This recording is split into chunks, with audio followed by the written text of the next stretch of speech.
Good evening and welcome to the Nighttime Heat, right here on Prime FM 105.5. This program is being relayed by Radio Gegema, that is in the Lofa County, Radio Kwatike in Bon County, and of course, our Radio Wologisi in Lofa County.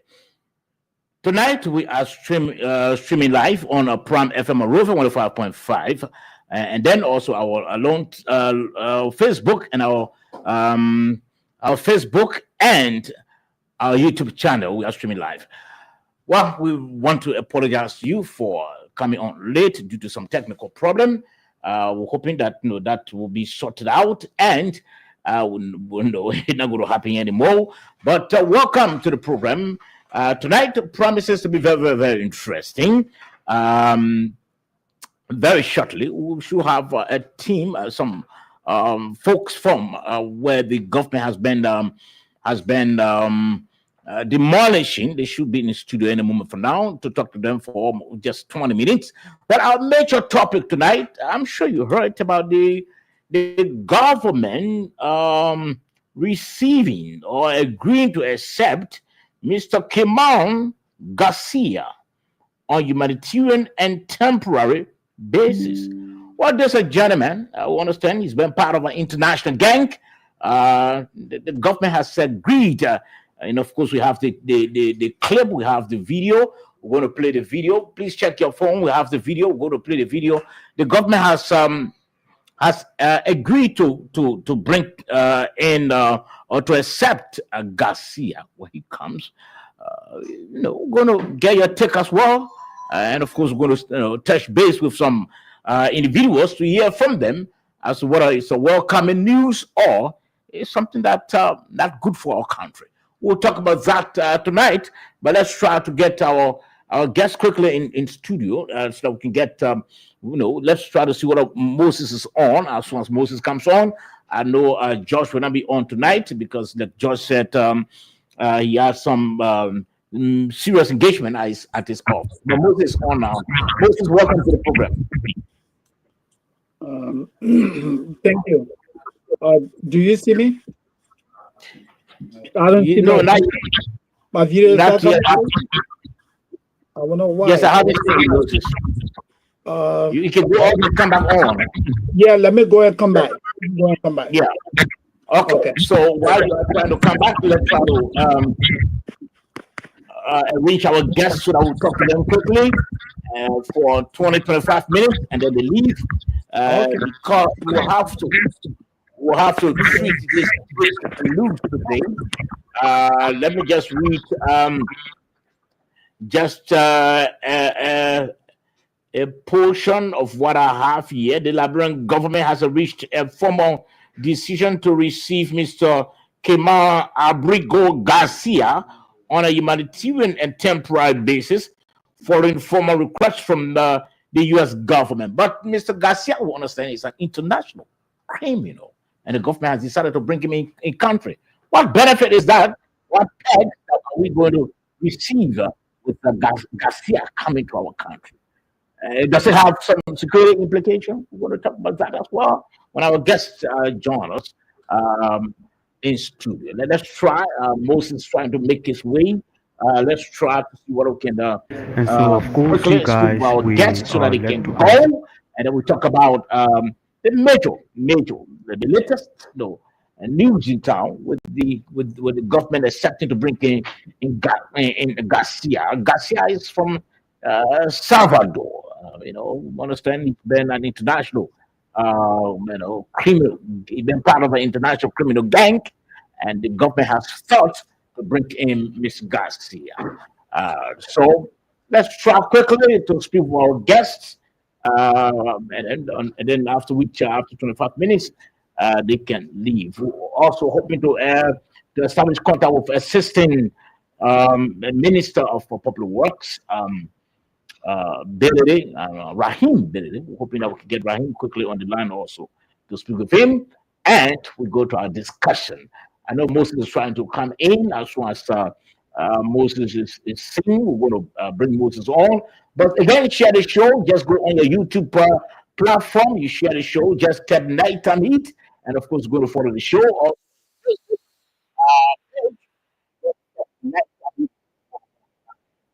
streaming live. Share the show tonight. It promises to be very, very interesting. Let me welcome our guests quickly in studio. Welcome to the program.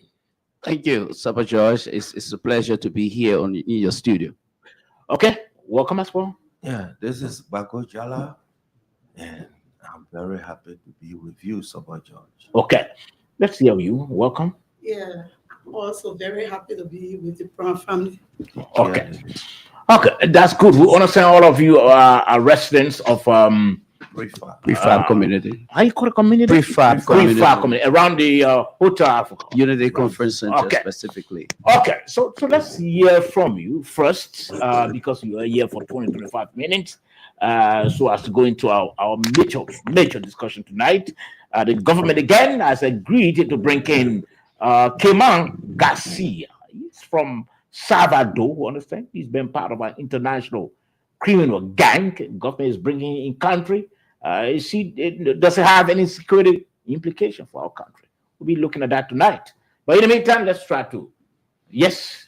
Yeah, what I would tell you, Sapa George, is that. Oh, you want to start the ball Yes. rolling? Okay, quickly go ahead. Your name again.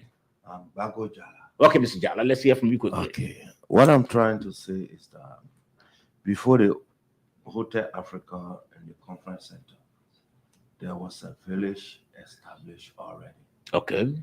In that village, they met people with makeshift structure. Mhm. And then they felt that in order to continue this work, we had to employ these people. And our villagers were employed. That village being existing since the 40s. And Tobo had a mission there, President William R. Tobo. They call it a Magay mission. So conference center was built. But we are 200 feet away from conference center. The village. Yes. And we are 1 mile away from Hotel Africa. This is why our lawmakers or other people who don't know prefer, they are not aware of this. So we have existence in the 40s. Since the 40s. Since 1940s. And prefer, it became prefer when Lanco wanted the When you talk about prefab, what do you mean? prefabrication unit. Okay. When Lanco came, they met our people in Hot. So they said they're going to construct 30 units. And that 30 unit, each of the house consists of 5 family heads. So if you times 5 by 30, that's 600 person. And that 600 person developed into some millions of generation. Today, the population of Prefa is above 9,000. But then one morning we got up and we just saw public well marking everywhere without, notifying us. And I believe that if we had been notified a year or two, it would be okay. But it was just September 18. And This they year. said we should move This October year. 18. How possible could that be? That is one month. Yeah, September 18. So that's the history October of 18. Prefa. Okay. This man was born in Prefa. This girl was born in Prefa. I think you can see their age. So they are about 40. So we're talking about 5th generation. To just give one more for us to evacuate to where? In the sea? And the government, they have 52 villa and they have lost 14. So I feel that, why would they mark Prefa when Prefa existed before even Hotel Africa and Conference Center? This is our plea. We are not ready engaging government into a violent move. We are engaging government like, look, we have lived there for over 50 years. Instead of giving to investor who is not a Liberian, we intend that give it to us. Whatsoever the price will be, we'll pay. If it is not for sale, we will work towards it. We are your citizen. We voted for you. And we are your family. So instead of giving it to different national, we need it. So if the investor lease it for 50 years, wow, we can lease it for even 100 years as a citizen. So this is our appeal. Okay, so that appeal you've been making, how far have you gone with it? Well, we met the speaker. The Speaker of the House of Representatives, Yes. Rachel Coon. Rachel Coon. And we have written almost 30 senators, about 40 House of Representatives, telling them the reason why. Even though some are consented by replying us, and some, but even when we met the former president of Liberia, she could not figure out PRIFA. So she decided within 11 Former President Ellen Johnson said. within 11 or 12 days, she's going to pay a visit to see what PRIFA look like. At the time they built a conference center, it was forest. A bush cow used to hunt our citizens, even butcher some of them. So the directors from the conference center, that is the Ministry of State, asked that we should, improve. That is, we should build. That we break those forests down. We build. For public work to come and mark 565 horses and get on 30 days to move. This is our appeal. Why we should suffer those kind of things? So suffer, our appeal is we want to engage the government saver. We are not violent. So you said you met the speaker. What did he say to you? The speaker said they're going to discuss a committee room. Actually, we have not gone by to ask him the result from the committee room.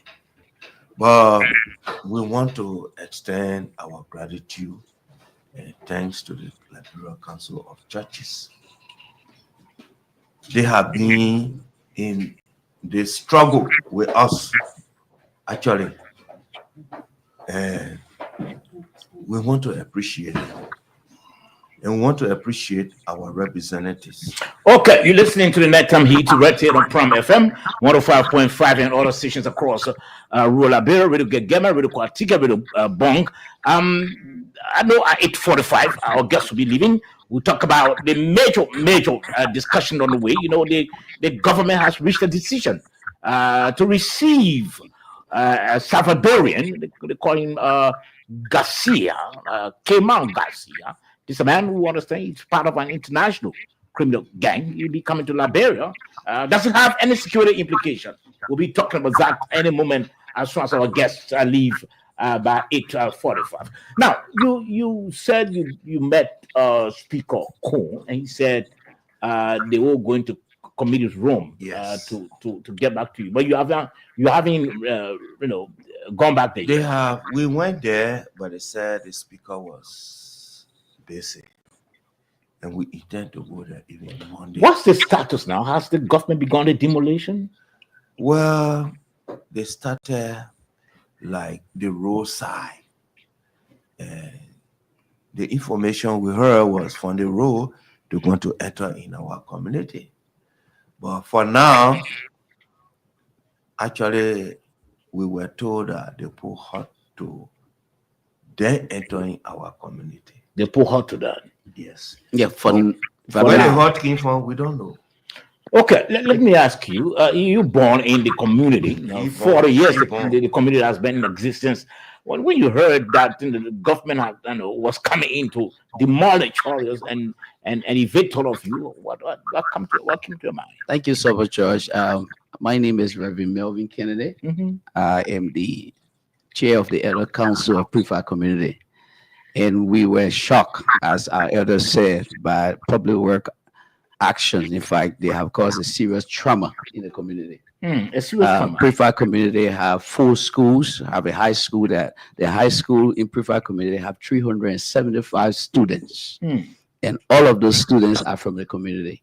So right now that they have caused some psychological trauma in the community, the way in which they did this get out within 30 days or we demolish all of your homes, your schools. Get out now. You don't treat your citizens this way. We are citizens of this country and we deserve to be treated with respect and dignity.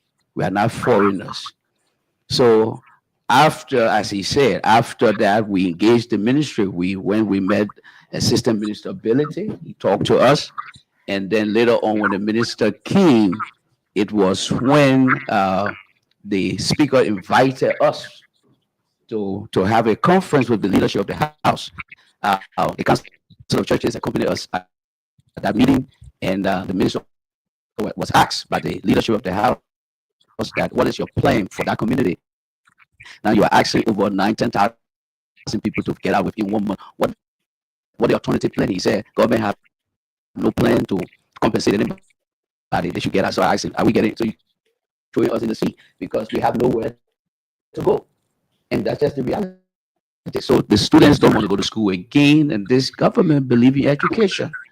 So we have come to make this compassionate appeal to our president, the president of the Republic of Liberia, to the first lady, to the vice president, the president pro tempore, and our key policy makers to reconsider this decision. Because if you demolish over 565 houses, schools, and churches, where will those people go? That's the question that have not been answered. So we are making this compassionate appeal that this decision be reconsidered, allow our children to go to school, allow us to at least sleep in peace. Because I tell you, mothers, fathers in the communities, many of them are in hospitals from heart attacks. Many of them are traumatized by these harsh decisions from our own government that came to rescue us. Okay, let's hear your version. I know the elder said you were born there in 40. Since 40 years, the community has been in existence, and you were born there. Yeah. What's your 80. you what? I was born in the 80. Okay, what's your experience when you heard Yeah, I'm Mistress Marian White, chairperson of the community. The same month I was elected, the same week, public working. No other way for us to even have any other thing. And right now, as I speak with me, somehow you have to decide to be strong because we are leaders. But it was a big havoc for everyone. People fainted. Even when they went the last time in the present, we told people fainted when they killed Mark. They didn't believe it, but in the presence, they go for meeting. We went off. They were putting water on people that every day because it was so harsh. 10 years ago, like it or not, we are going to move you in 30 days. And after 30 days, some people went off right there in the presence. It was not easy. It was a small thing. So we're trying to approach our leaders. First, I want to tell our representative, Honorable Bernard Blue, thank you. He took the first step for his district in that community. We want us to say thank you. Senator Sir Joseph as well. Senator Sir Joseph and other representatives. Okay. But why I mention why I mention representative because he first carried to the house. Today is a birthday also. Okay. So we are so happy. Okay, but 8:45, y'all believe. Yes, 8:45. Let me ask the Council of Churches. To what extent have you been intervening in this? Thank you very much, Saba. And our intervention comes from the backdrop of our members who are living in the communities. Okay. And it concerns us. When you talk about members, talk about church pastors? The church members, okay. Not only pastors, okay. but there are a lot church of members, okay. churches also in the community. And if it comes to the issue of eviction, and the way in which the eviction was projected to the people, it gives it was really concerning. And so we accompanied them at the legislature, and the legislature has asked us also to join them into the process to see how we can be able to find a resolution to the matter. And our appeal to the legislature and to the government then was that we have to find a midway in between, because the community also has a request They were requesting that they should give them the opportunity to buy the land. Even if the government cannot give them the opportunity to buy the land, then they need to be resettled. Because the issue is about government. Government is continuity. And it's previous government that gave people the authority to settle their lives in those areas for over 40 years. So it is even the Unity Party government that ran this country for 12 years was in power when these people were there.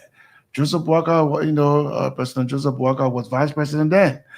And so they cannot tell us that they don't know what was happening. So with the interventions you've made, where are we now?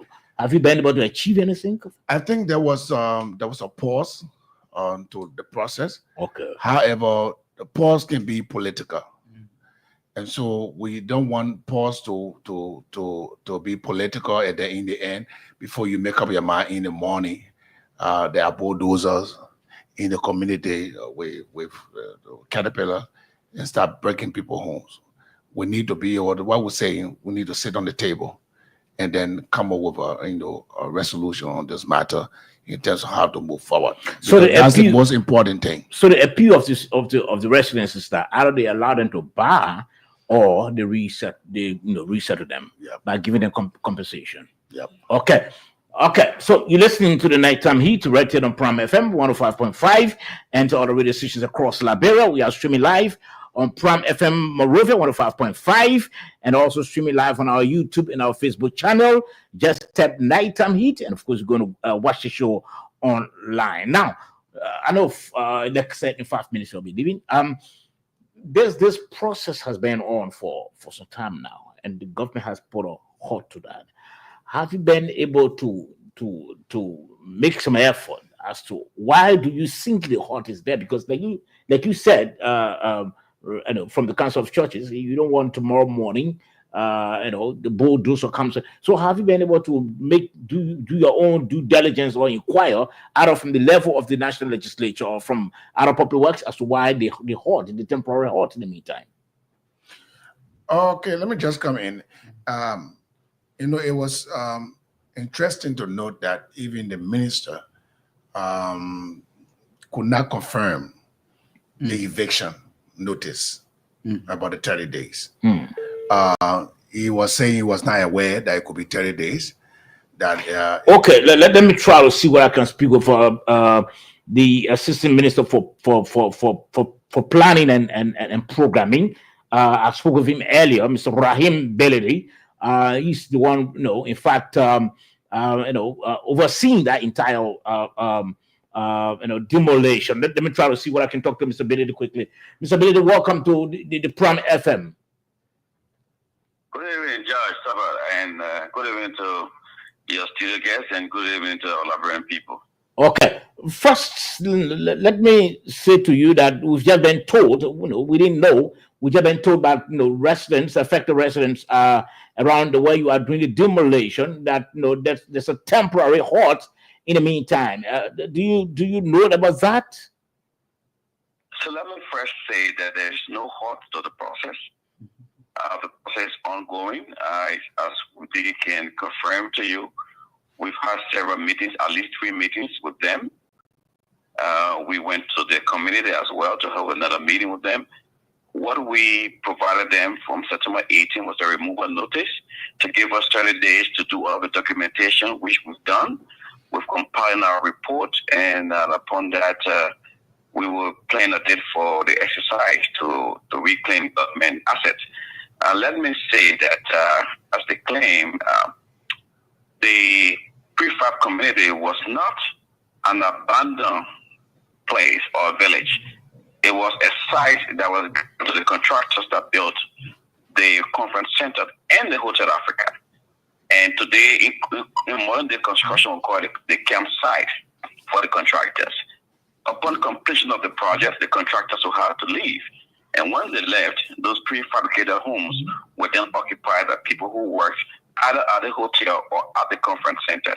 And so, following years, people occupied them, and later they started to extend their construction to other vacant lands that belong to the government and the hotel property, a conference center property.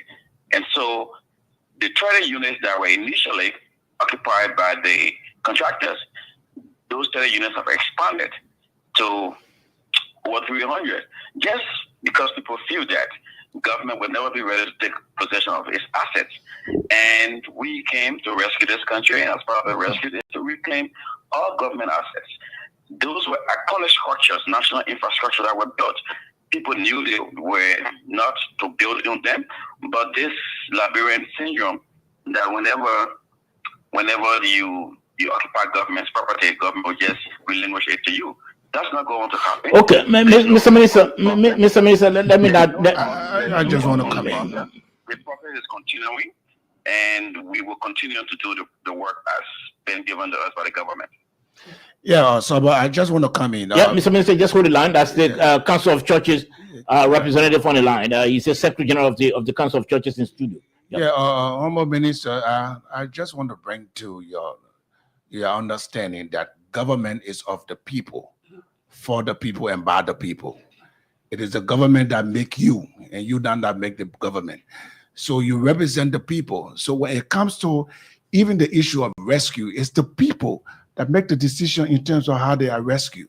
So you come to that place because you have been given an opportunity, you have been given a space. So you don't come and clamp down upon the people. And and we understand that government. Listen, we understand that government is the one that leads the process. Okay, but I want let him respond. Let him respond, please. One minute, quickly. Yes, go ahead. So may I just say something quickly? 1 minute, Moses. The minister is on the line. 1 minute. Sure. The people, it still does not get the fact that people should not arbitrarily, illegally take possession of property that doesn't belong to them. And if that's the case, then we all as Liberians should just be building everywhere, including the executive mansion, including the grounds of the Temple of Justice, and then we claim that yet we are for the people and by the people and of the people. Okay, so the truth is, once government has acquired legitimately a property that belongs to it, it necessarily doesn't have to be this regime.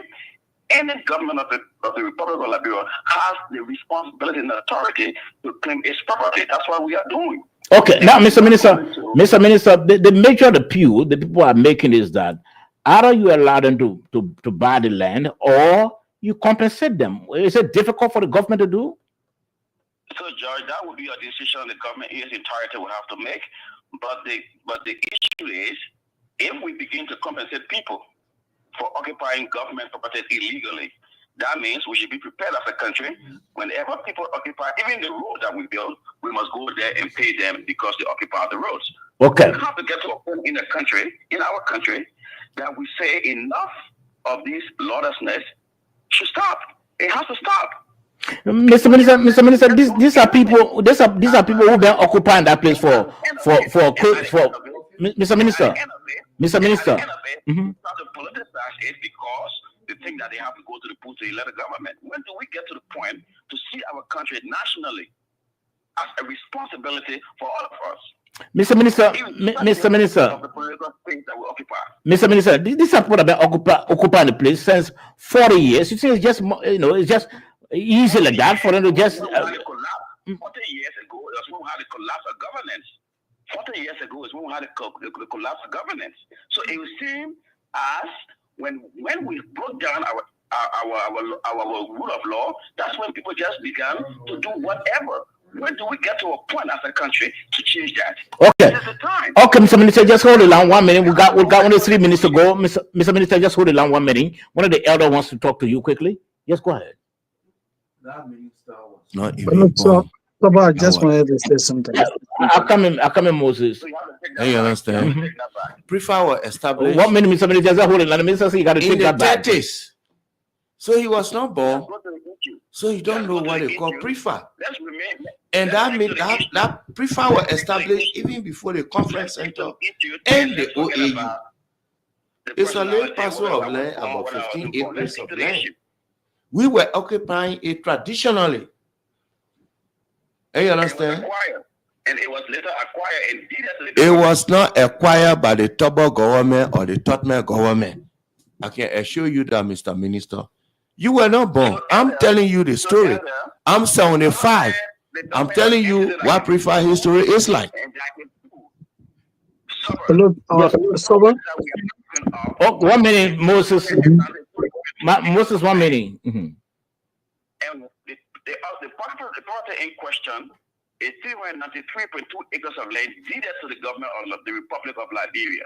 So if anybody within the 393.2 acres claims that he or she has legitimacy, they can bring a legitimate claim. That's what we are doing. That's what the 30 days period was meant for. And that's why we still accepting people who come in and claiming that they legitimately acquired those properties. If they have to prove that, yes, the properties for them, they can go into litigation with the government. But what we are trying to do is to reclaim government's assets. And this is not just going to be Hotel Africa. Everywhere the government has assets, and people have illegally occupied them, we will reclaim them. The government also has to show that she owns that place. So it's the two-way street. You heard it, Mr. Minister? Hello, Soba. Government has to prove that also she owns that place. Government has to show the record that she owns that place. Soba. Okay, let me allow one of my panelists to come in quickly. Moses, yes, we got limited time. We have to go. Yes, Moses, quickly. We initially said that. Quickly, let me say this. First, let me say that I empathize with our brothers and sisters in these affected areas. However, let us be honest with ourselves. When a group of people decide that, hey, they're going to squat on the property that doesn't belong to them, they are fully aware that they are taking a risk, because the law is not on their side and will never be on the side, because they invaded a property that doesn't belong to them. Now, as a country, how do we handle this? I know the government is being a little bit considerate yet, giving you time to leave. But for the squatters to say that here now they need to be compensated, I think I beg to differ. You cannot demand to be compensated unless you can prove that the property in question belongs to you. You can't insist that you be compensated. You encroach on the property that the government claims it is the people of Liberia's property.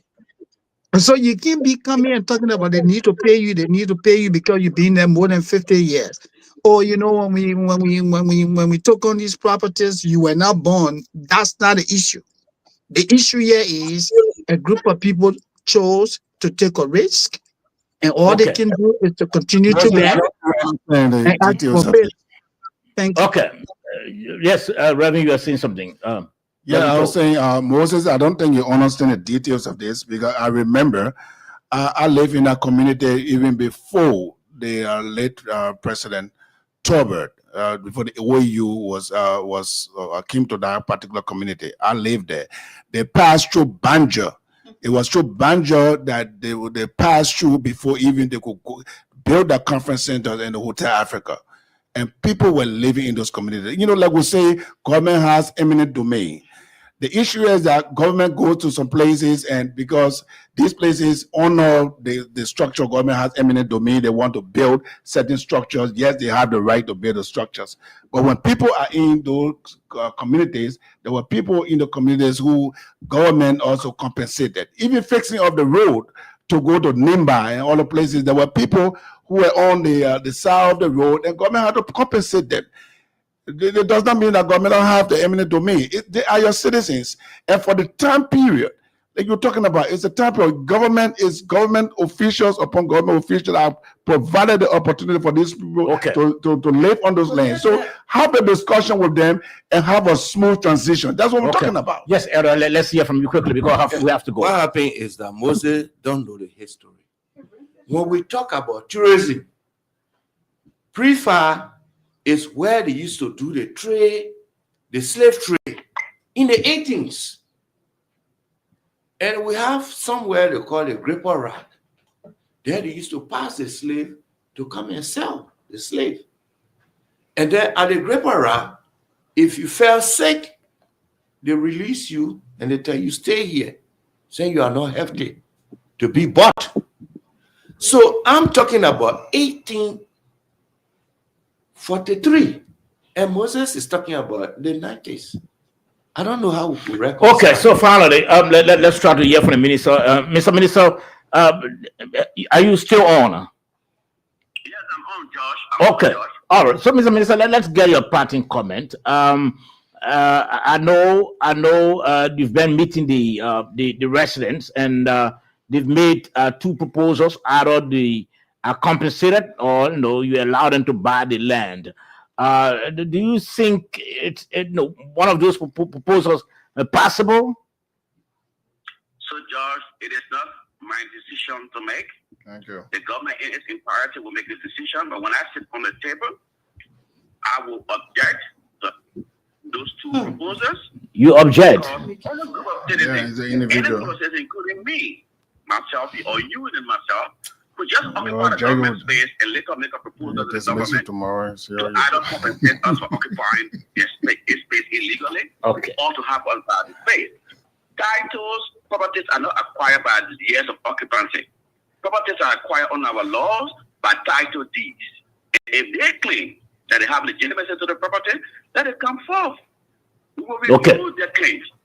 All right. If they don't, if we think that the government is trying to take advantage, the government can be sued.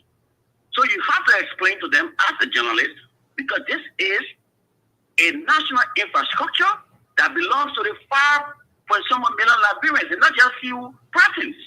We have to get to a point as Liberians and as a country where we begin to see national infrastructure as a national pride, and not people illegally occupying it, and that they can use political persuasion to want to stampede the government into succumbing to allow them to continue to occupy the property illegally. Okay. Our role as a Minister of Public Works in this is to evaluate those properties, to get the means and bounds of the government legitimate property, and to go ahead and evict people through demolition, and which we will do as we are doing currently. Okay, Mr. Minister, thank you very much. Thank you. Let me try to get the. Thank you, Mr. Minister, for joining us. Okay, yes, Reverend. Quickly, just parting comment. We got 3 minutes to go. And we know from where he speaks. And for us, we believe that the president will listen.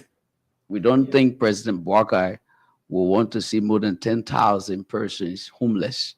We don't think so. We don't want to believe so. We don't want to believe that President Boakai will demolish schools that host hundreds of students. Okay. We don't want to believe so. Okay, so yes. we appeal it into him. Thank you. Reverend, talk quickly from the Council of Churches. Yeah, okay. We continue to say this is a discussion point. This government is the government and the people. So the government, the people needs to have understanding. I heard the minister saying it's not his decision to take. And I know very well, I understand that it's not a decision to take whether they should be compensated or whether they should buy the land. So the people stand in advocacy, and the people stand to appeal to the leader. And so this is what we're talking about. And so just saying, as a council, we're calling on the government that we are working along with the legislature to sit on the table and finalize this whole arrangement in terms of the people living in the community. Okay, Madam, your party.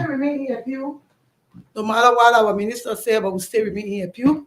We are asking our government, we are not taking it by force. This is why our community don't even have a drugs.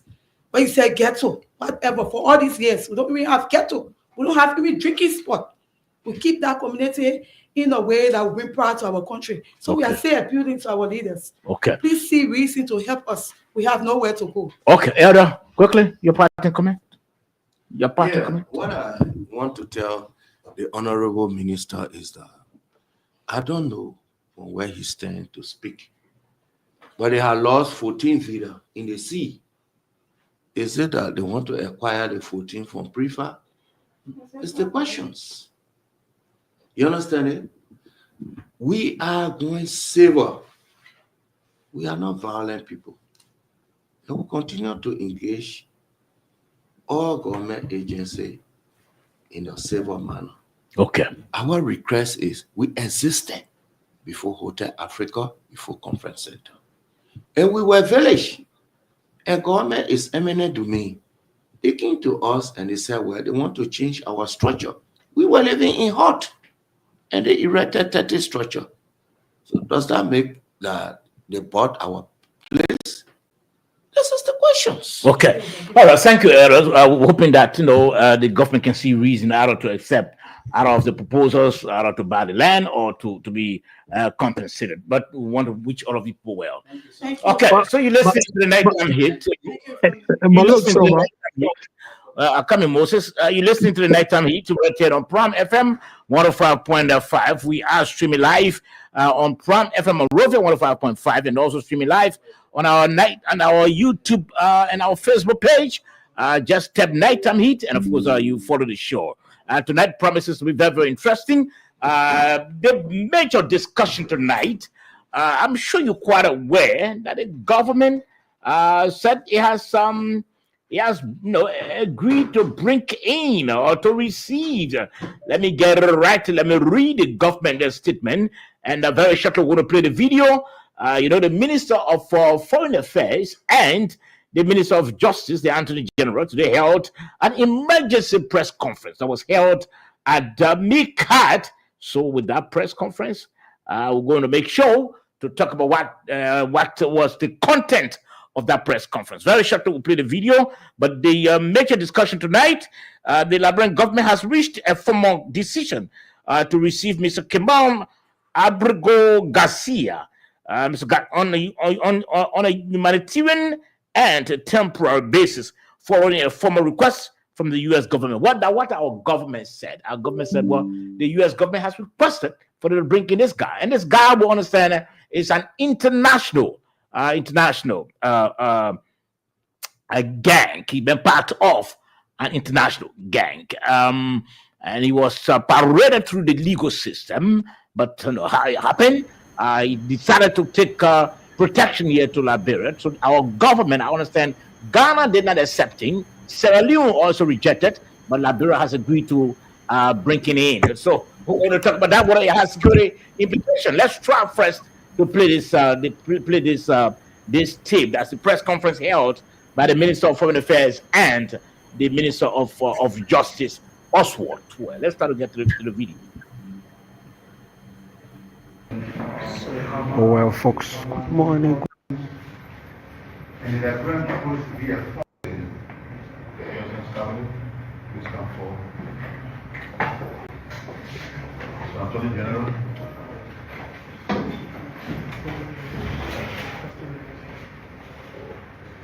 So we decided that we will stand together as we address the press. Some minutes ago, the government of Liberia issued a press statement on the signature of the Minister of Information. We are assembled here to go deeper into the content of that press release. So I will now invite the Attorney General and Justice Minister, who will start the conversation, to be followed by the Minister of Foreign Affairs and the name of the President's Cabinet, Her Excellency Sarah Besto. Thank you, Minister. Members of the press, good afternoon. As the Minister of Information said, we are here today to confirm the press release issued by the Minister of Information, to the extent that to confirm that the government has agreed to receive and provide protection from Mr. Kilmer Abrigo Garcia, who has been removed from the United States of America. I want to emphasize that this decision of the government of Liberia is based purely on humanitarian ground and is on a temporary basis. It is basically consistent with Liberia's obligation under the various international instruments and our constitution, laws, regulation, immigration, and visa policy of the Republic of Liberia. What also is that Mr. Garcia is coming to Liberia not as a prisoner. You will be free to leave Liberia freely, to move about freely. His exit from the Republic of Liberia is guaranteed. There will be no harassment, no intimidation. You will move around as our Constitution in Article 13 guaranteed. Every person lawfully within the Republic shall have the right to move freely through Liberia, to reside in a part thereof, and leave therefrom subject part of the safeguard of public security, public order, public health. So you'll be free to reside in Liberia, you'll be free to leave. Is we know he we're aware that he is a 10-year-old father of 3 children. So his family will be allowed to visit him as they desire, to come into Liberia freely as they desire. Again, we want to assure you that this decision is, if you know the history of Liberia, it's consistent with Liberia's long-standing tradition of providing refugee and protection for individuals. We have done this for ages. And we intend to keep on being a place of shelter, refuge, and sanctuary for individuals. Also, we want to tell you that our laws also allow us to remove individuals and send them to 10 countries. So you can see that this allows us to also receive individuals in similar situation in humanitarian grounds, to ensure that we receive the maximum protection. Now, and what it means of foreign affairs. Good afternoon. And just to add to the AG's points, the Liberian government has taken a decision to accept Mr. Garcia, and that decision was made thoughtfully as a government because of humanitarian grounds. He is not coming to Liberia as a prisoner, he's not coming to Liberia as a criminal, he's coming to Liberia free to move around and free to choose to leave if he wants. And I think one of the important points to share there is that from all the AG has said, in all of the AG's points, that we do not find there to be a security risk to Liberians by his coming, given the fact that he's not a criminal based on the analysis done by the justice and security sectors. Also to say that we have said, along with other countries have also said they will receive him on humanitarian grounds. And he listed countries where he would not want to go to. Liberia was not on that list of countries that he refused to go to. So we're one of the countries that said that we are willing to receive him here, to move about freely here. And based on that, the processes in America are ongoing. He may come, he may not come. But we have said that we are willing to receive him here. And I said he may not come because we don't know what the processes in America will be like. We just as a friendly country agreed, or we have no control over the processes in the United States. So, okay, so gentlemen, let me try to welcome some of our colleagues who've joined us to discuss this. Let me welcome you first, Mr. Edwin Famula. Welcome to the program. Thank you, Mr. George. Okay, and also I want to welcome Representative Smoke Molba. Rep, welcome to the program. Yeah. Welcome to the program, Rep. Yeah, good. Thank you. Good evening to everyone. Good evening. Okay, then I also want to welcome Mr. Oliver Wisa from the UAE. Mr. Wisa, welcome. Yeah, thank you so much, Sabero. Thank you for for inviting me. Thank you. Okay, so we heard the Minister of Foreign Affairs and the Minister of Justice, the Attorney General, talking about how Liberia has agreed to bring in or to accept Mr. Kemal Garcia. Mr. Garcia is he's from Salvador. He's been going through some legal process. He has agreed to come to Liberia. Other countries, though I understand, rejected him, like Ghana and Sierra Leone and other countries. They said, well, they can accept him. He's an he's part of an international gang. But our government has agreed to accept him. We'll be looking at whether it has some security implication. But before I get to you all, let me read this from the page of Mr. Tamaraf Brown. He said, the deportation of Kemal Abrigo Garcia to Liberia comes with a big political risk, but with huge economic monetary benefits for the Unity Party government. According to reliable sources, the deportation of Kemal Abrigo Garcia was a precondition for Liberia getting more than 400 million in MCC grants. The Unity Party government needs that MCC money, so they accept Mr. Garcia, even though every other country rejected him. There's a battle between Democrats and Republicans over the deportation of Kemal Abrigo Garcia, all centered around immigration. Republicans want him deported, while Democrats want him to stay in the U.S. and face charges.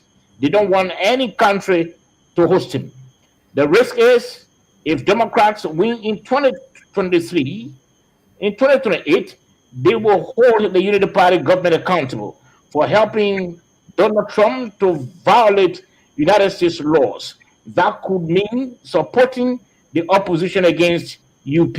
Okay, so gentlemen, let's try to see what I can get this picture quick on the screen as we talk about Mr. Garcia. Let me hear from you first, Mr.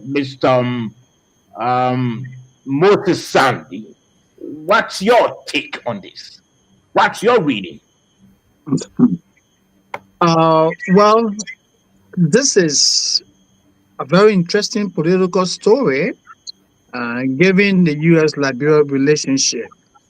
And let me make this clarification. There's a post that you made reference to, and the individual talk about monetary reward. What research shows is that whenever a third country is designated as a receiving country for anyone deported from the United States, the receiving country gets monetary reward. If you do the research, you're going to see that. The receiving country gets monetary reward. So I will assume, based on what the history of the U.S. has been over the years, that Liberia stands to benefit financially. But that does not mean that it has any association or any connection with the Millennium Grant. So let me be clear about that. Now, let's look at the individual. This man has a notorious criminal history. He's associated with a gang, the MS-13. And he's been sent to Liberia. So the question most people will ask is that, yes, we're doing this now on a humanitarian basis, then what happens for the future? Is Liberia going to be a receiving end of what? Deportees with criminal histories? Only because we want to benefit financially? You have a country with a high crime rate, and you opening your door to someone with a criminal past. I don't know. That's what I would like to say. Okay, that's who it is. We'll come back to you, Moses. Let's hear from you, Mr. Edwin Famule. I'm sure you also been following the news. You just listened to the the press conference held today, just this evening, emergency press conference by the Minister of Justice and Attorney General and the Minister of Foreign Affairs announcing Liberia's decision to accept Mr. Garcia. Yes. First of all, let me say this, Slobo. I think Liberia, as a sovereign country, which form part of all of these international organizations and treaties, is under obligations to accept refugees or people who are seeking asylum outside of their homeland or so. In this case, Mr. Garcia, yes, originally he's from El Salvador, lived in the US for many years. Whether he had criminal records or not, but he lived there, he married, he has a US citizen as his wife, he has kids. And so if there's a debate that the United States government don't want him to be in the US for now, they're looking for a second options. I don't think it's any big deal that Liberia wants to bring him on a refugee status where he can live here, until whatever settlement, is being done, so that maybe in the future he could reunite with his family. During the apartheid regime, if we can go back to, history, Liberia hosted many liberation fighters, including the late Nelson Mandela, Winnie Mandela, and all. They came through Liberia. Did Great Britain and others put sanction on Liberia, or we saying as we try to magnify these things based on political reasons, but we first of all need to look at the humanitarian aspect. The foreign minister was very clear. He has not agreed to come to Liberia. There were lists of countries that he said that he's not willing to go to the side, but Liberia was not among those countries. It's possible that he could come to Liberia if he wishes to come to Liberia, but he's coming on a refugee status. And when you come on a refugee status, there are certain protocols or law that you have to abide by as a foreign citizen living in that particular country. And I don't think the government at any point in time is going to take eyes off him so that he can, invite criminal gangs here and come and start doing SY. But the government says, he has freedom. He can move around. You are a refugee. I'm coming. And besides, he's not coming in as a criminal. No, he's not. He's not. Because on an international protocol, he's not coming to your country as a criminal to be imprisoned. He's a refugee. Even if you are a refugee, you have freedom. You can move about, right? Okay. He can travel outside and inside Liberia, but he cannot go to the United States. Equally so, the security apparatus in the country will have to keep surveillance of him, where he goes, who he talks to, or so.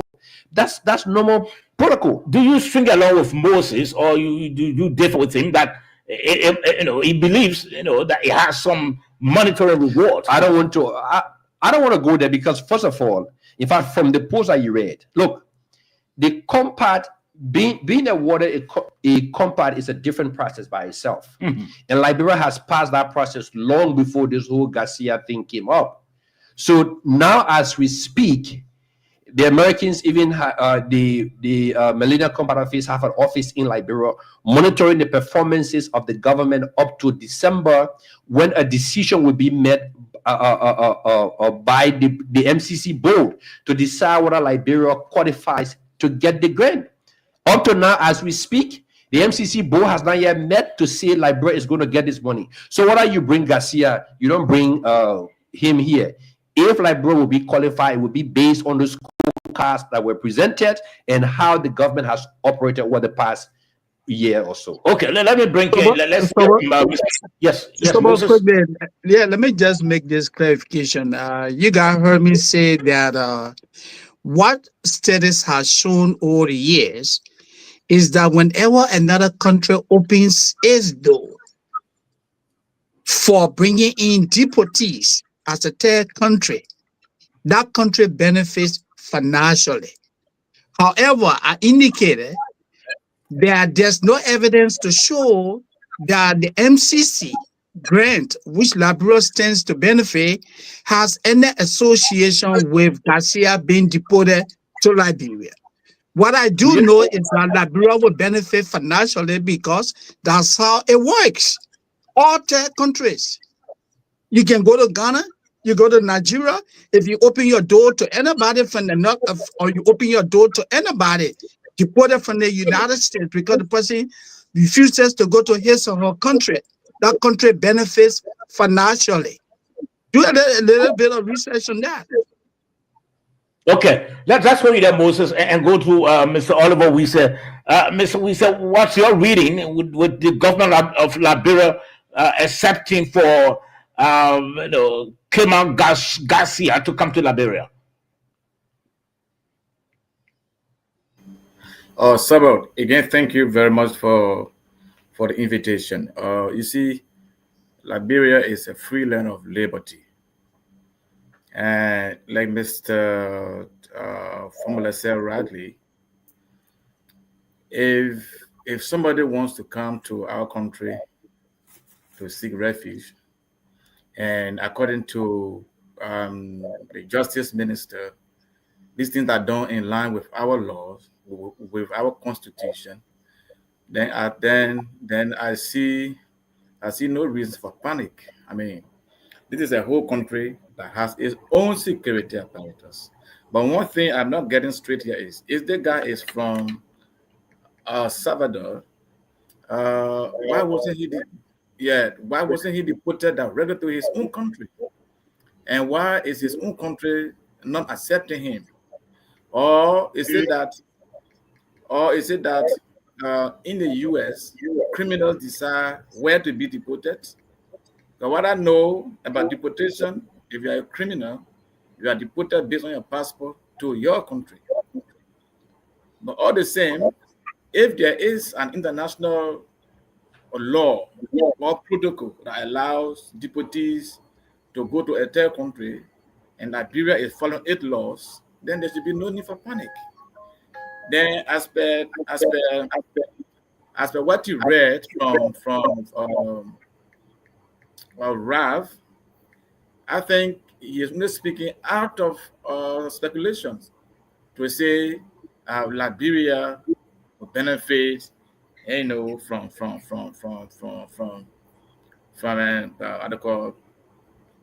MCC simply because she will be hosting somebody who is being deported from the US. I think that is not fair. So, as it stands right now, I think the Liberian government is responsible. They know exactly what they are doing, and they are capable of hosting whosoever, as much as the president poses no threat to the state. Thank you. Okay, Representative Molba, let's hear from you. Yeah, thank you, Sobo. I will just need more time. Please, Sobo. This thing is very important, and I think we all need to discuss it beyond just this platform.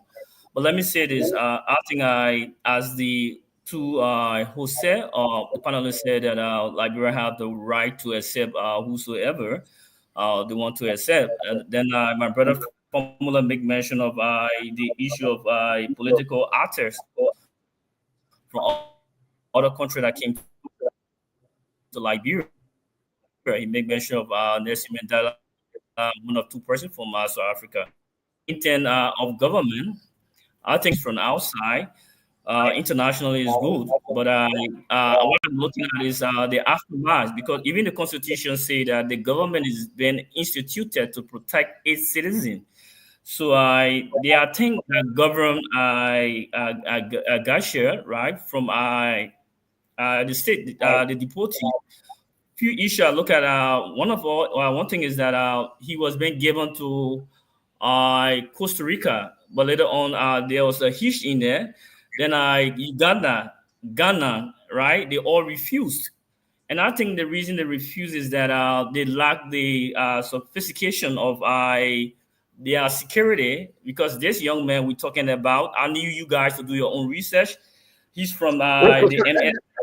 Let me just hold you there, Representative. Just 1 minute. Let me just hold you there.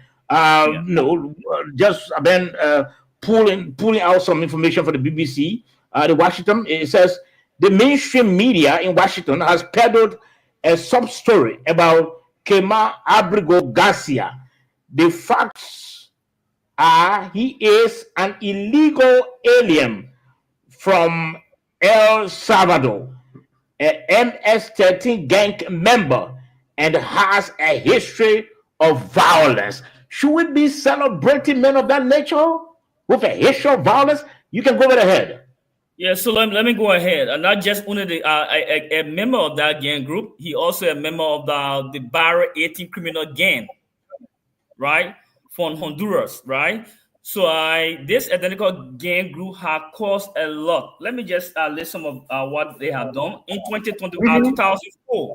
2004, they carried on a bus massacre in Honduras. In 2008, they also murdered Anthony Balogan, right? And son, two of his sons were murdered. Then numerous murder in Long Island, New York.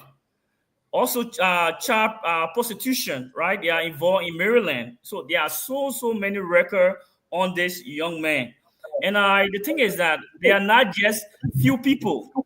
They are 120 in number. 120,000 in number, right? So accepting this identical individual in Liberia, I think we lack this security environment that this young man will be here, he will be free. The first thing he was saying that he will be free, right? And that's the reason when Formula said that. Formula, let me give you the reason why they couldn't send him back to where he came from, his own home. The reason he couldn't go back there is because there are two gang groups. One gang group is against the other. So he's from MS-13 gang group. And the gang group that is against this young man is the Barra 18 criminal gang group. So he cannot go back to his home. So coming to Liberia is a risk. It's a very high risk. In addition to this, let me provide additional information. Let me read this quickly. What we know about Kemal Abrigo Garcia and MS-13 allegations. Let's read this. The case of Kemal Abrigo Garcia, a 29-year-old from El Salvador, was deported from the U.S. in March, has prompted illegal showdowns over the administration's immigration policy. Judges all the way up to the U.S. Supreme Court have ruled that Mr. Abrigo Garcia was deported in error and that the U.S. government should help facilitate his return to his home in Maryland. But the White House has accused Mr. Abrigo Garcia of being a member of the transnational Salvadorian gang MS-13, a designed foreign terrorist organization, saying he will never live in the U.S. again. President Donald Trump has acknowledged he has the ability to bring Mr. Abrigo Garcia back to the U.S., but that he will not do so.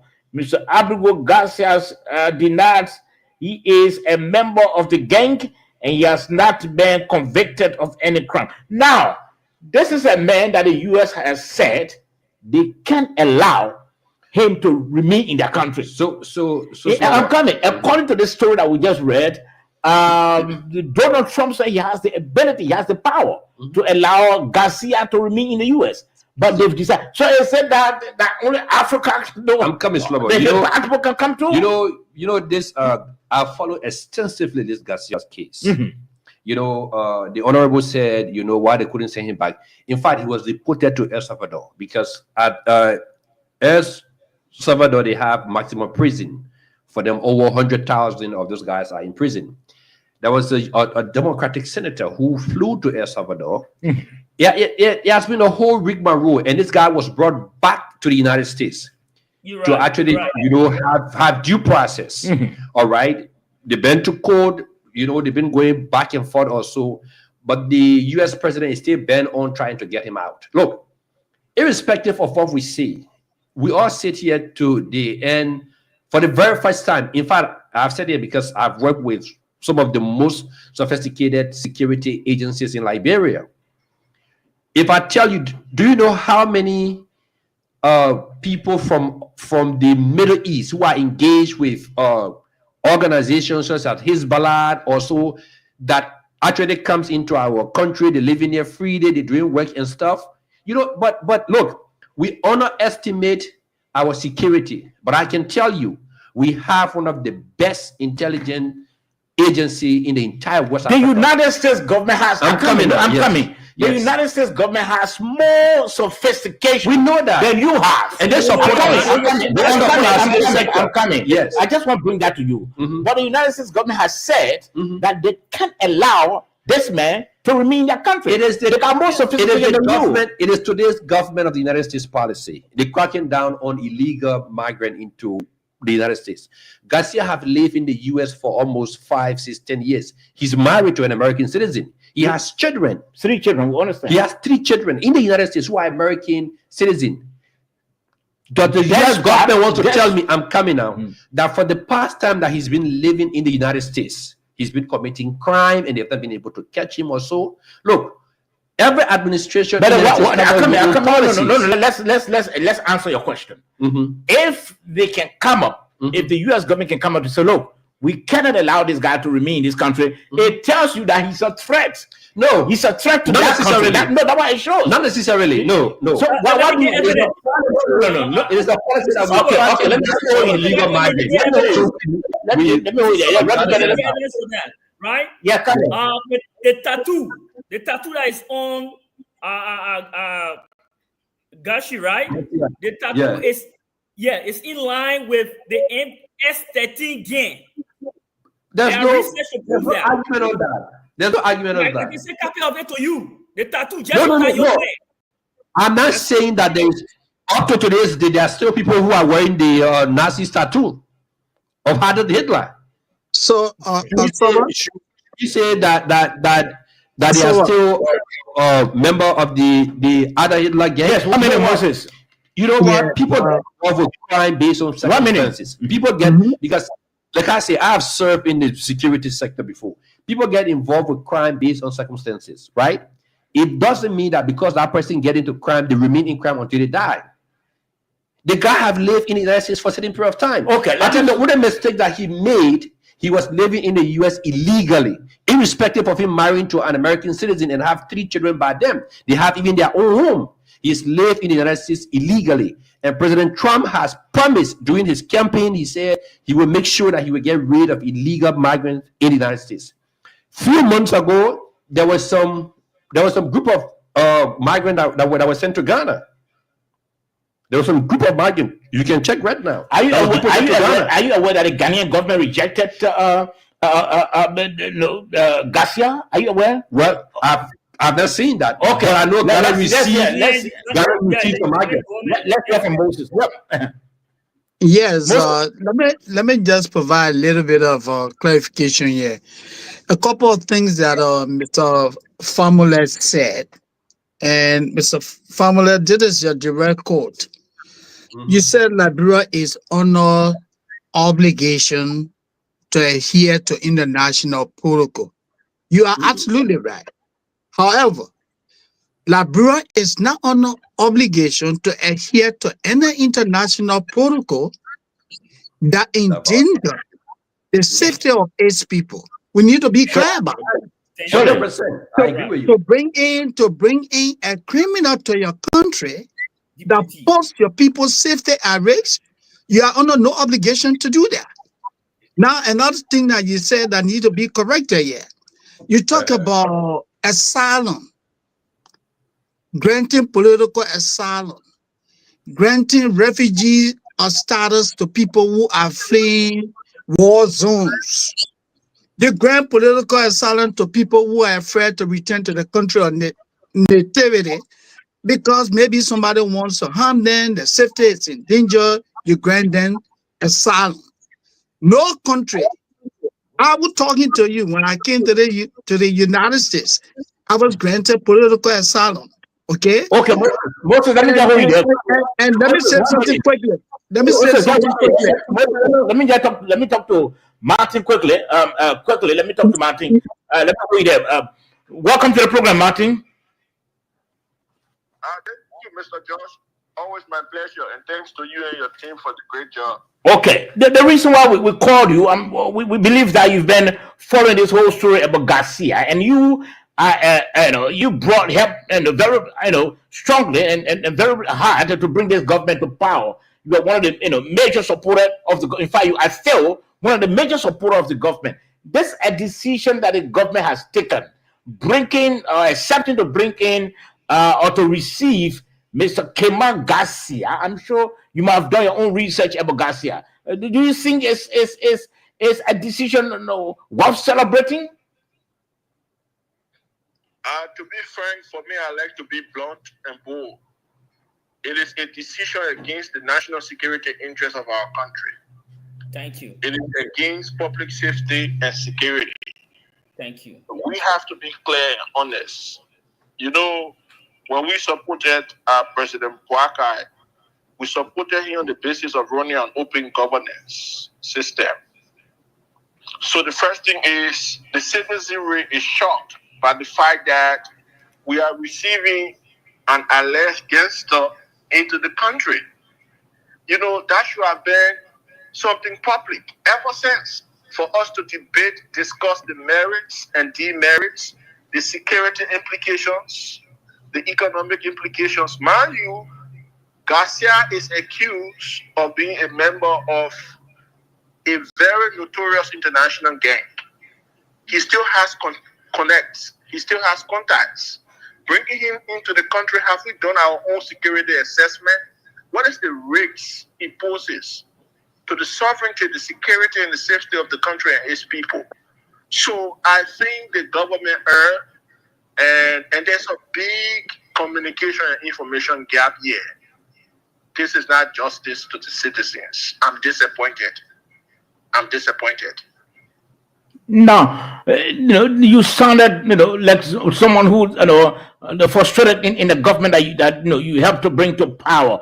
Now, if you were to be asked, what sort of implications, security implications, this could likely pose to this country? For example, look at the character we are discussing. Is he a medical doctor? No. Is he a security expert to help train our people, probably police officers, immigration agents, or AFL personnel? No. Is he an engineer to help us build our roads? No. Who is he? He is an alleged member of an international and notorious gang. So why are we accepting him into our country? On what basis? What is the rationale, Mr. Josh? Let's be honest here. When we took the bullets, when we were on the front lines, making sure that President Bouakai come to power, we did so on the basis that our people will be protected, secure, and safe. For example, such recommendation was made to Uganda for them to have accepted Garcia. They said no. Check the record. Uganda was the first country that was contacted to have accepted him, and they said absolutely no. He's a gangster. From that guy. Why are we accepting him into our country? Why are we accepting him into our country? If President Donald Trump wants to send people to our country, let's ask him to send medical doctors. Let's ask him to send public school teachers to help train our people. How can you send gangsters to us? Does that make sense to anybody listening tonight to this program? So who are we? Are we guinea pigs that you can just dash anything on us simply because you gave us a few dollars or cents? What is this? Now, are we not a sovereign country? Before we let you go, we have the autonomy to run our own affairs. Why should we be influenced to their extent, even at the very detriment of ourselves? Before we let you go, quite frankly, Mr. Josh, I'm opposed to this decision, and I'm saying it publicly because when I supported the president, I looked beyond just him. I'm a patriot, right? I love the country more than I love the president. And I want to be clear about this. Thank you, Monty. Thank you so much. Thank you, Monty. Now, there's this argument. I don't know what the arrangements were. What are the terms and conditions with the U.S. or the president of the U.S.? I don't know. But this information should be made public because you're putting the citizenry at risk. This man still has contacts and connections with other notorious gangsters across the world. And you are accepting him into your country on what basis? Without assessing the security implications and the risks it poses to our country, our economy, and our sovereignty. Okay. Let's take leave of you. Thank you very much, Martin. Thank you for your time. Thank you, Mr. Josh. I appreciate the opportunity. God bless you and continue the hard work. Okay. So, yes, you are. Yeah. Yeah, so as I was speaking, right, Mr. Famula, I want to disagree with you on this. The United States and countries the world over don't grant political asylum, don't grant refugee status to anyone with criminal history. Criminal history. Thank you. No one. People are vetted. If anything points out that you have a criminal past, your application will be denied. So for you to tell us that Liberia is on obligation and we should bring in a criminal, we should bring in a criminal to our country, no, it doesn't work like that.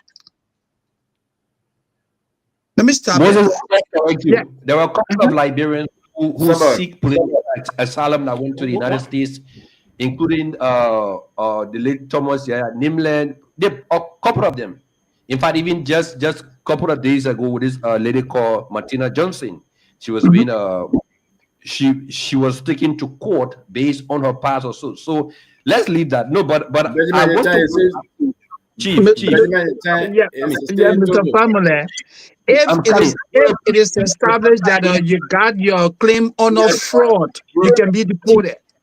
Talking, I gave you time. There were a lot of Liberians that went to the United States, including K1 and others, who had notorious background of involvement in the war. They were in America for a longer period of time. It was later that they started to dig into that history, and then they were caught. But let's be candid here. I listened to my brother Martin very clear. And one thing that he said, we don't know the arrangement behind the scene, what were discussed before Liberia accepting this guy. So these are the hard questions that we need for the government to explain. Okay, let's hold it there. What has been agreed upon. And in 1 minute, let's hold it there. And let's hold it there. Moses, let's try to talk to Mr. Sam Jackson quickly, so that we can get his take on this. Quickly, let's try to talk to Mr. Sam Jackson. Mr. Jackson, welcome to the program also. Sober George, I hope you're having a good weekend. How are you today? A good Friday. How are you? Oh, I'm okay, sir. It's just that we just saw an emergency press conference where the Minister of Justice and the Minister of Foreign Affairs announced that Liberia has agreed to accept one Kimban Garcia from El Salvador, and who understand it's an international. It was part of an international gang. What's your take? What do you think could be the implication there? Look, first of all, this has been badly handled by the government of Liberia. There was no consultation with the people of Liberia, including political leaders, civil society, opinion leaders. This was something that was just sprung upon the Liberian people by the JMB administration. And to top it off, the first announcement about this didn't come from the Liberian government. It came from the Department of Homeland Security in the United States. There are serious charges, okay? And they have not been litigated in a court of law against Mr. Garcia for being a member of a notorious, gang. This thing, something 16, okay? MS-16. Yeah, MS-13. MS-13. It is MS-13. Thanks for and yes, look, government refused this. Eswatini refused it. Okay, so why is Liberia taking him? Liberia is the 8th poorest country on the planet. with limited infrastructure, limited prison facilities, and if you're taking a alleged notorious gang member, where are you going to house him? Which community? What security measures are going to be imposed to ensure that other gang members, this MX-13 gang not come here to try to try to take him out of here? You're putting Liberia in a spotlight that the country does not deserve to be in. You know, and look, and also look, I want to know what is it quid pro quo. President Boyka was invited to the United States by President Trump with I think 3 or 4 other African leaders, and the thing on the agenda of the Americans was the request by the Americans to have deportees, dangerous deportees, to be placed in East African countries. That is it. What is the quid pro quo? What is Liberia gaining from this?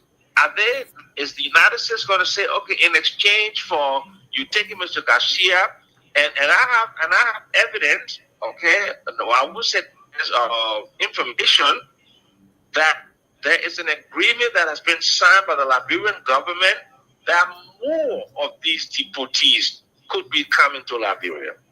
And the Ministry of Foreign Affairs and the Liberian government needs to be very clear about whether this is just a once-off humanitarian effort or there will be other deportees coming to this country. So there's no clarity on this. And the fact that they had to do an emergency press conference after the DHS announced this in Washington, D.C., shows there was no coordination between the government and the people of Liberia for us to accept a man who has been ascribed by the Department of Homeland Security to be part of a notorious, dangerous gang.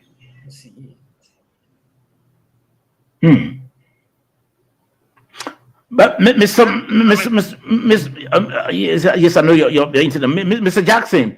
There are others who believe that apparently this might likely bring some economic benefits or some cash benefit to the country. Listen to me.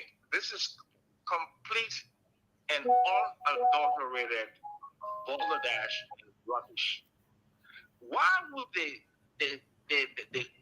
oldest country in Africa, the oldest African republic, why would it use its territory to house notorious gangs of criminals in exchange for any pecuniary benefits from the United States?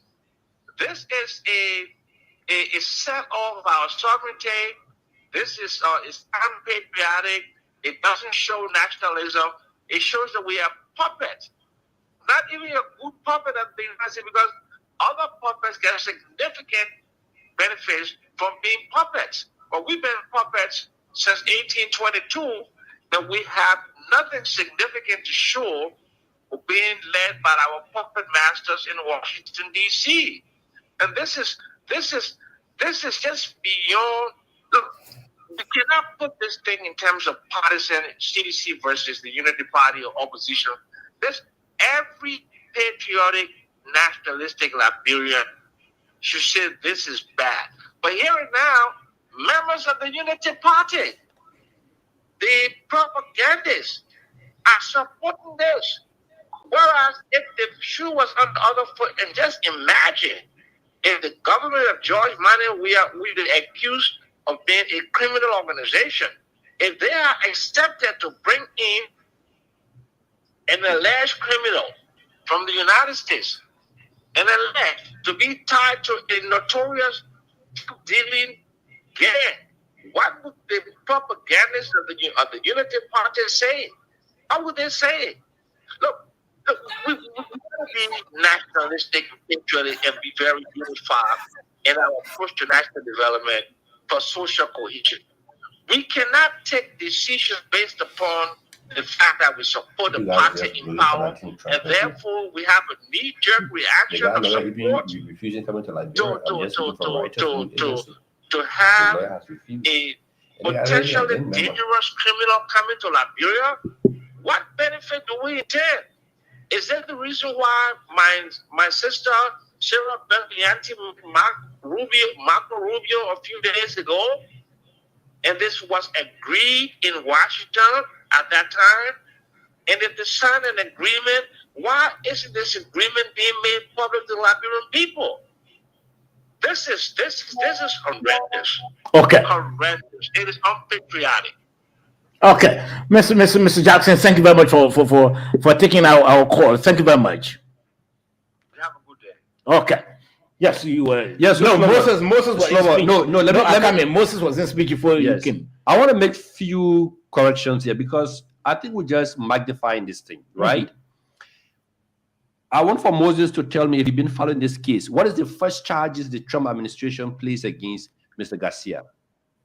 The first charges is that he was following migrants into the United States. And it is believed that he was a member of M13 or so. It's clear. This guy has been working in the United States as a mentor worker in a steel factory. In fact, flashing news, just go to Reuters. Let me ask you. Let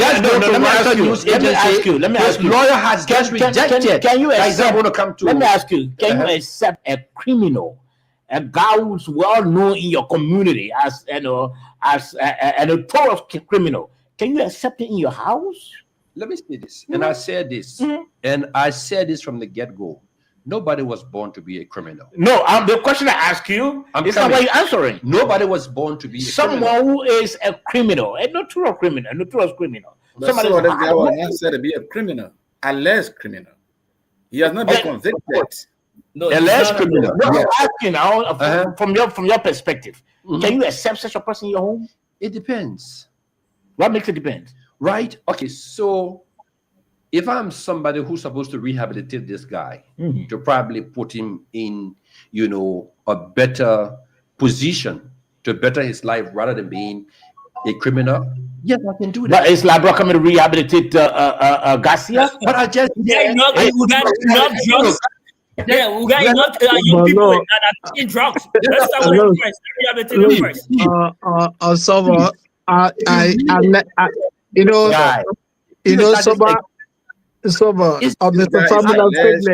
Mr. Family, let me just say this quickly. I like the way Soba just simplify everything for you. You as a good dad, when you're 14-year-old in a house, and you have a gentleman in the community who has a history of being a pedophile, would you say because this guy is homeless? Would you say because this guy is homeless, you're going to bring him into your house to stay for even 2 years? I can bring him in and also protect my child. How do you protect the child? Also try to rehabilitate him. Okay, Mr. Family, let's go on. They said alleged criminal. This guy was never convicted of any. He has not been convicted. Yeah. The man has an association. He has an association with the MS-13. Criminal. It's not an allegation. It is alleged. He's not been convicted. There's no proof. It's alleged. Why other country refuse? Reuters news agency. In fact, they just pumped us this whole case in Liberia. His lawyer has just said that he's not going to be removed from the United States to go to any third country or so. As we speak, these things are unfolding. All right. The first charges the Justice Department has on this guy that he's a vehicle in bringing illegal migrant into the United States, and it is alleged that he's part of the M13 or so. So these are allegations until they can be proven through a court of law. Why? No, it's not allegation. Why did the Trump administration? I come in, Moses. Why did the Trump administration said that they can allow him to reside in the U.S.? Why? To the U.S. No, that's not why. the Trump administration has a policy to remove illegal migrants. Illegal immigrants. So it is a major policy. They're cracking down on illegal immigrants in almost every. So they don't see it as a criminal. That's the nomenclature they. No, I'm coming. Does the Trump administration they see as a criminal? Is he not a criminal? But they see him as a criminal. Doesn't mean that he's a criminal. Okay. Until it's proven in a criminal jurisdiction. Let me announce the numbers quickly, and then I can come back to all of you. 0886 050507. Again, 0886 050507. Or better still, 0778 460793. Again, 0778 460793. Or 0776 540 987. Again, 0776 540 987. That's the number to call. Let me see what I can get this caller quickly on the line. Good evening. Yes, sir. I'm calling for Africa. My name is Latana. Okay. But why you go all consider criminal back on the school? They make another criminal. They time being working there. You talk against their own people. You can point at anybody to get it. Then Samuel Jackson, those are the people that speak. Today, George, you are not in power. They don't talk true. Because in the government, everything they say, you tell them upside down. What the truth is, somebody go to court before you identify people. You call the man criminal, what thing you did? You don't call the man criminal. They're not going against their own people, opposition. When you want to even against the black, why you don't go against you listen to the radio. It's not people that don't go to school with you're talking. Okay, you make a point. Let's take another call on the line quickly. 0886 050507. Better still 0778 460793. Let's take this call on the line quickly. Good evening. Good evening, Shaba. Yes, sir. Let's hear from you. Okay. Shaba, I'm wondering, and I'm angry in my spirit. That the guy in the studio there, your guest, back in the tower issue. I'm wondering, is he a labyrinth? Yeah, he's a labyrinth. Yeah, he's a labyrinth. No. I doubt it. The comment that they will not do business as usual. You are stepping a hardcore criminal in our country. In case the man can start recruiting people to start sending drugs off. And have our system here. So that's doing criminal activity. Then in that deal that you back in there, I'm really getting angry to be friends. Okay, don't get angry. I beg you, don't get angry with the man. 0776 540 987. That's an alternative line. 0776 540 987. Or better still 0886. So, I just say you my proof. Please look at it. Share with the police. I just say you prove and evidence. 050507. That's the number to call. 050507. That's the number to call. You can call this number, and of course, be live on the air. Be live on the program. 0778 460. Let me see what we can get this on the line on the screen. 0778 again 460 793. 0778 460 793 or 0886 050507.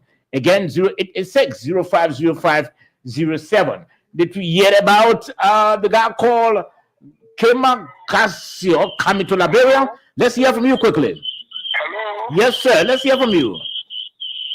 Hello, Saba? Yes, sir. Let's hear from you. I'm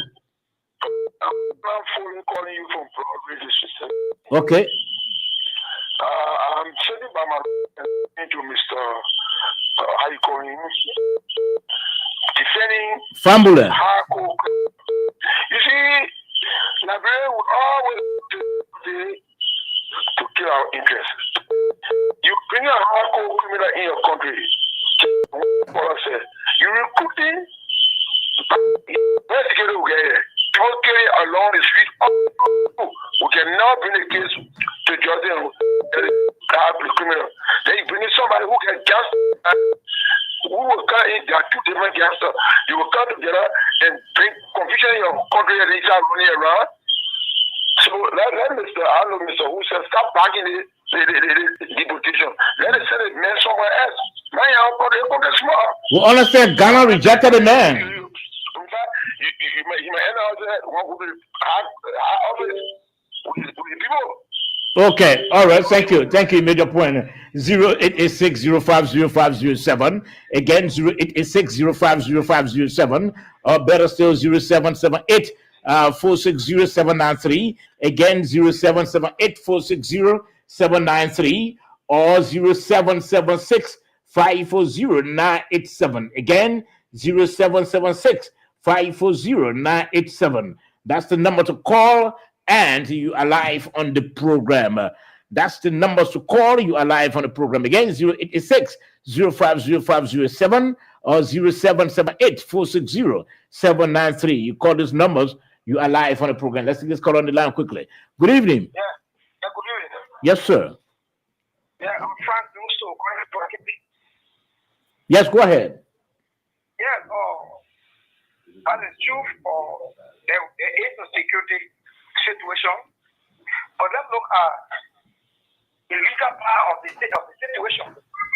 Everything of this man is alleged and was being convicted. And what is he being deported from immigration? I was not scared. I was citizen. Let us not scare the people.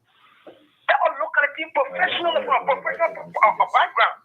Stop police service. And I want to tell you, they say everything of it was alleged. But that you were caught in the act and prosecuted and being convicted.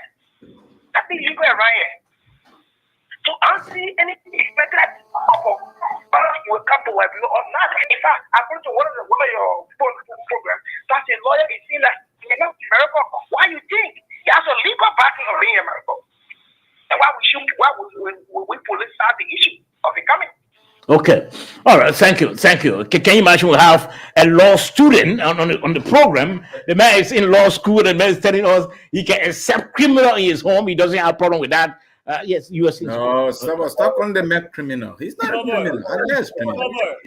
Yes, we got it there. We got it on the screen. You know what? 1 minute.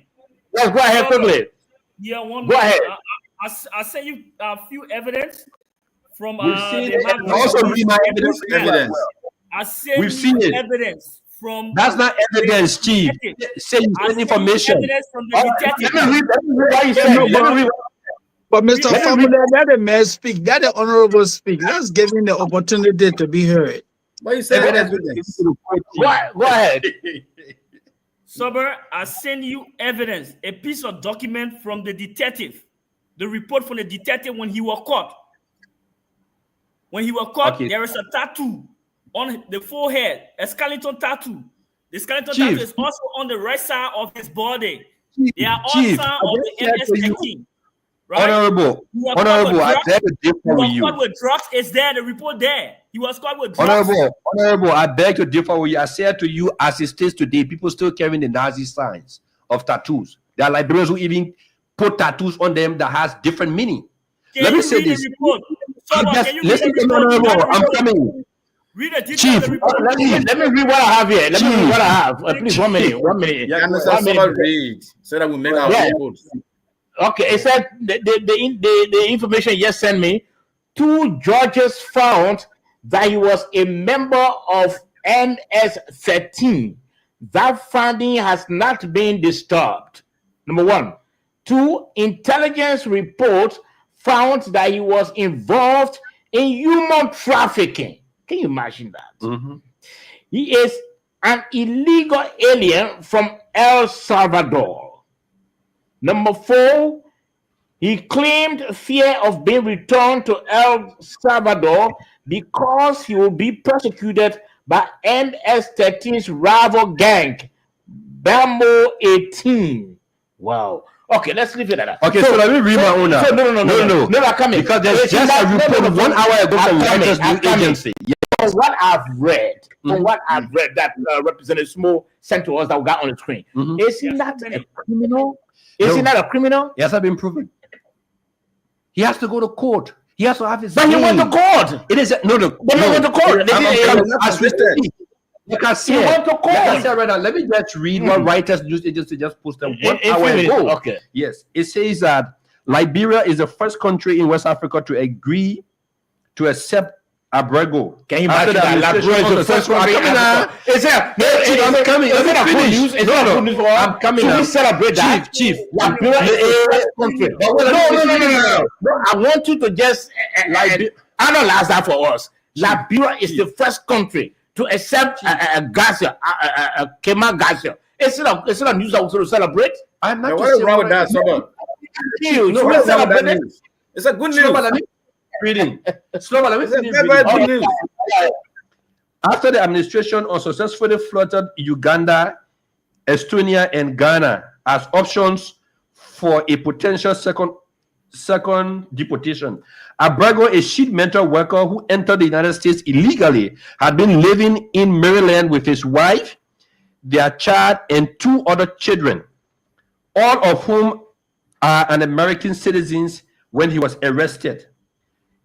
He was deported to El Salvador, where he spent time in Miga prison, known for harsh conditions in violations of a prior U.S. court order. Abrego was sent back to the United States in June. The Trump Justice Department brought criminal charges accusing him of smuggling migrants, and he has pleaded not guilty. And his lawyer have accused the administration of invalidated prosecution. The administration has also said Abrego was a member of the MS-13 But gang. we say the same thing. You say the same thing. The only argument for Nabo. What is new about that? Can I make a point? Can I make a point, yes, Sobo? What is new about that? What is new about that? Not a member. You say he's a member. No, wait, so can I make a point here? See, you accuse him this of guy something entered the US as a teenager. illegally. Okay, Oliver, go ahead. Yeah, this guy entered the US illegally as a teenager, around like 16 years old. And since that time, he has been in the US. Since then, he has been in the US. When you go to the records, there are no public available records from his home country convicting him to be a criminal. Living in the US. There is. Don't say so. I challenge you. His I brother. challenge you, Honorable, I challenge you on the show to show us any public record that this guy was convicted in his country as a criminal. I challenge you because you left at the age of 16. Right after I was sending it to you. No. Do that. Provide that record on the show because there are thousands. The man brother was in drugs. The selling of drugs. I said him being convicted as a criminal in El Salvador at the age of 16. There are no public available records. In the US, you can find it. Yeah, you stop that. Now to conclude on my point. Wait. To conclude my point. Donald Trump government has a policy of evicting all illegal migrant in his country. Going back to the history of this guy, he entered illegally. And so the Donald Trump government upholding that policy want to get the guy out of the US. It's not because he's a criminal. They are not evidence. Now, in Liberia, we say a man is presumed innocent until convicted in a court of competent conviction. So they cannot be convicted. Honorable, let me just say this. If that was the case, this guy issue has sparked a debate between Republican and Democrats. Of course. What are we looking at that? In fact, even a Democratic senator flew to El Salvador to make sure that this guy is brought back to the United States. So now what is happening right now is a deeply rooted politics within the United States that the Republican is trying to prove that this guy is a criminal and they cannot keep him in the United States. That's all about this thing here. What are we lucky or not? We accept other people. Now there's one. Entered the United States illegally. It doesn't make him a criminal chief. You cannot evidence a man be criminal. My brother, that man is spinning with David Campbell. My brother, you are a lawmaker. Please stop that. Your association does not make you a criminal. No. I didn't research. Your association does not make you a criminal. Yeah, we look for all the deportees. Not that one. That one is close to MS-13. It's a game. Well, the government already agreed, Chief. All right, so gentlemen, let's answer the question. Let's answer the question. We are closing. We are drawing close to the program. Let's answer this question, gentlemen. Let me take this caller first. The caller gone. 0886 again 050507 again 0886 050507. Better still 0778 4609. Let me take this caller first, please. Hello. Yeah, good evening. Yes, sir. Let's hear from you quickly. Okay, my name is Adolphus Movo, and I called from 16th Street Sinker. Okay. Thank you for the discussion. I care to weigh in my thoughts with concern to what Family has said regarding the issue of asylum seeker or giving this alleged criminal a status. First of all, we cannot consider him on the basis of seeking asylum before he will end up being a refugee, because the 5 conventional grounds that which it provides, he does not fall into any of those categories. So I want us to get that clear. That one of the colleagues have been saying to him, he does not fall into any of those 5 categories, and as such, we cannot consider him as asylum seeker before he will end up going through the vetting process that could lead him to a refugee. So let's make that clear. Secondly, it just shocked me to hear Family says associating with a criminal does not in any way makes you a criminal. It's unfortunate. Because and he's a law school student. It doesn't. Family is a law school student. Can you imagine? I don't see why Liberia stand to benefit. I tell you. It's on the issue of monetary the mother of Africa, man. Let's stop that thing. We are better off like this than jeopardizing. So we start begging, man, please. Africa, we are selling anything. They understand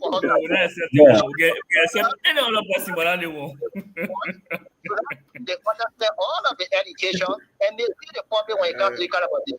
Okay. The government has still, by conceiving the information, only at this point in time, Justice Minister and Foreign Minister coming up with a public statement. It's wrong. It's not good for our country. Okay, many thanks. Let me take another call on the line quickly. Good evening. Good evening, sir. Yes, sir. Let's hear from you. Thank you, sir. My name is Joma Odabe, and I joined you from the floor of Kuta this evening. Okay. Let me say good evening to your panelists. The concern here is that the in question, Mr. Kajia, was he convicted for any criminal charge? Because the panelists also against him coming to Liberia struggle to tell us which one of the charges before bringing back for the country to accept it. I think we are on the National Security or Council as a non-permanent member. So we're trying to be out there to make people to know that our country is free. Most of the panelists, some of them sit in America, some of them go to America, all kind of way. In all of Liberia, in America, unfortunately, just want to go there and go still.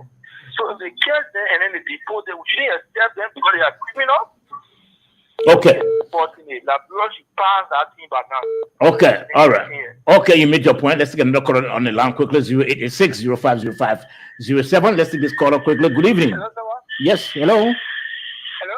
Yes, sir. Yeah, this is calling from Motokono, specifically to police community. Okay. I heard you tell us that it's a guy in your studio who is taking this kind of act. And if I want to say it's a law, it's a law. First of all, it's not surprising that some of our brothers in this country will support this kind of thing. Wrongly they do know. To bring somebody who is a notorious criminal to our country at this stage when we are stopping consecutive business, no security. Someone look at you and kill you. You need to go to the next time inside. They said, these are some guys who were talking about a movie of fantasy at that time that is being student of law. It's not surprising. Thank you for Okay, let me go ahead. 086-050507 or better still 0778-460-793. Again, 0778-460-793. Gentlemen, let's try to answer this question. So, the Minister of Foreign Affairs and the Minister of Justice said it all today, that he may come, he may not come. Yes. But it's clear that he's been part of the M13 gang, right? Now, it is alleged. he's been part of that. And in fact, we read also that Donald Trump said he has the power to keep him in the U.S., to allow him to live in the U.S. with his family. But, he can't allow him to live there for, grant on the best news to the U.S. Now, gentlemen, with this guy coming in and considering our security, system and sector, does this guy being in Liberia, does it pose any threat? Let me begin with you, Representative Mulba first. Let me get that again. Yeah, sober. Yeah. Does this guy being here, does it pose any threat to our national security? Yeah, a lot of threat. But the first thing I think I make mention of a name from Honduras, David Campbell. David Campbell is one of those that export arms in huge number to dealers, right, to drug dealers. And he's situated in a place, Honduras, where he's linked with the MS-13. And I think with this young man here, it influenced other gang members, right? Especially where there were people hunting him. And when you read the story, where he came from, this young man was born 1995. Yeah, 1995. He was born 1995. And he left his hometown. He left his country because people were hunting him at the age of 12 years old. He and his older brother, the older brother left first to the United States and he followed. So my thing is this: if we have people who gangs are already hunting, other gang members are already hunting, it put a threat to Liberia, and we are not sophisticated enough to go against these cartel. So I'm urging everyone that we just avoid it. There are other deportees we can take, right? Like the first caller said, we need deportees that have knowledge with construction. We need deportees that may be a doctor, right? That could come and help drug dealer also. System. We appreciate that. Okay. Is Moses still on? Okay, Moses, let's hear from you. This guy being in country, I know because the way he's being described, or with the information surrounding him about him being member of the gang MS-13, it is MS-13 gang. Now, do you think if the government had announced about bringing in some medical doctors or bringing in teachers from Ghana or from the US, bringing in some engineers, you think the alarm would have been the way it is now, Moses? I mean, the news would have been very positive if the Liberian government was bringing in teachers, engineers. But this one, you're bringing in someone accused of being linked to a criminal gang. This is where the opposition is coming from. This is unusual. This is not a news to celebrate. It has to do with national security.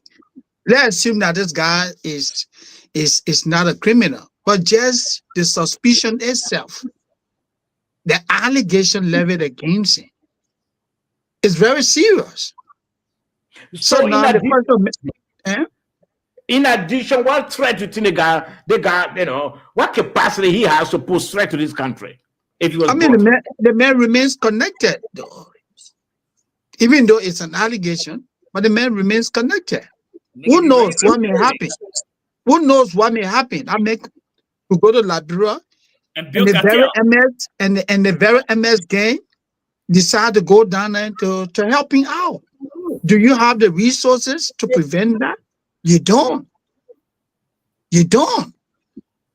Even though Mr. Famula says Liberia security is one of the best, but I beg to differ. When you don't even have patrol vehicles for your officers, and you say yours is the best in Africa? You are still looking for scandals to scan. You don't know which how drugs come in the country. I'm talking about. I'm talking about intelligence.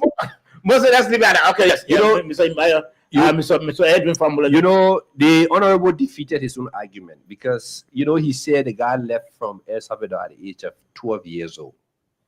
Could it be that because of his association, maybe his brothers or so the gang were looking for him and he was looking for asylum and he went to the United States? So you see, that's why I say sometimes when you speak, you have to be very careful and analyze. At the age of 12 years old, what connections should this kid, in fact, a minor, has with a powerful gang, the MS-13? Come on, man. Let's be real. in the country.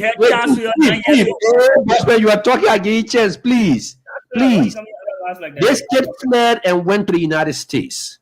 You know, let me say this. You know, sometimes we try to magnify things. Somebody said, oh, you know, if you're close to a criminal, does that not make you a criminal? No. Our law says you are presumed innocent until proven guilty before a court of competent jurisdiction. I can have friends who are criminals. I'm not a criminal.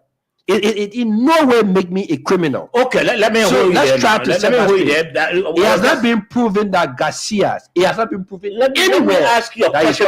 Your party comment. Let me ask you a question. Yeah, go ahead. Mr. Edwin Famula. Yes, sir. A law student. One of the managers or top brass at LEC. Can you tell us what is the benefits in bringing Mr. Garcia to Liberia? Well, until the government of Liberia,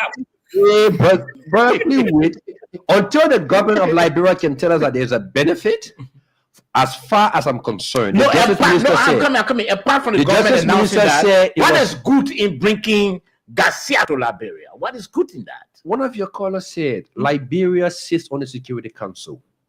Liberia is showing to the world that yes, indeed, our doors are open. If this guy is not convicted, but there's a deep politics going on between the Democrat and the Republican about this guy, and you are looking for a home to send him, we can receive him and keep him. Do you think America don't have interest in Liberia? America has major installations. The Avango dude, that's an American interest.